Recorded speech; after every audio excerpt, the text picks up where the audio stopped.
Euler Motors வந்து ஒரே ஒரு மாடல்ல லான்ச் பண்ணியிருக்காங்க. அந்த ஒரு மாடல்ல 3 வேரியன்ட் கிட்டத்தட்ட லான்ச் பண்ணியிருக்காங்க.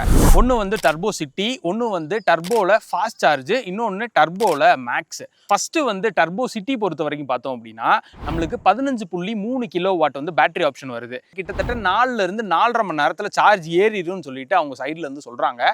இதோட அதிகபட்சம் ஐடிசி ரேஞ்ச் என்னன்னு பாத்தீங்க அப்படின்னா 197 கிலோமீட்டர் வந்து இது கொடுக்குது. இதே ரெண்டாவது அந்த ஃபாஸ்ட் சார்ஜ் ஆப்ஷன் பாத்தீங்க அப்படின்னா நம்மளுக்கு 16 கிலோவாட் பேட்டரி ஆப்ஷனோட வருது. அதுல வந்து கிட்டத்தட்ட 4.5 மணி நேரத்துல இருந்து 5 மணி நேரம் சார்ஜ் ஆகிரும்னு சொல்லி சொல்றாங்க.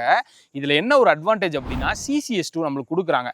15 மினிட்ஸ்ல 50 கிலோமீட்டர் போறதுக்கான ஒரு சார்ஜ் வந்து அது டக்குன்னு ரீசார்ஜ் ஆயிரும் அப்படின்றத மாதிரி மென்ஷன் பண்ணியிருக்காங்க. இதோட ரேஞ்சுன்னு பார்த்தீங்க அப்படின்னா 200+ வந்து கிளைம் பண்றாங்க. அண்ட் மூணாவது இருக்க மேக்ஸ் வேரியன்ட் அதுல தான் நம்மளுக்கு 19.2 கிலோவாட் பேட்டரி ஆப்ஷன் வந்து கொடுத்துருக்காங்க. இதுவும் பார்த்தோம் அப்படின்னா 3.3 கிலோவாட் சார்ஜிங் ஆப்ஷன் தான் வருது. ஆனால் ஃபாஸ்ட் சார்ஜிங்கான ஆப்ஷன்ஸ் எதுவுமே கொடுக்கல. இது கிட்டத்தட்ட ஒரு 5 மணி நேரத்துலேருந்து 5.5 மணி நேரம் சார்ஜ் ஏறிடும் சொல்லிட்டு சொல்றாங்க. இதெல்லாம் தாண்டி இது வந்து கிட்டத்தட்ட 267 ஐடிசி ரேஞ்ச் வந்து கொடுக்குது.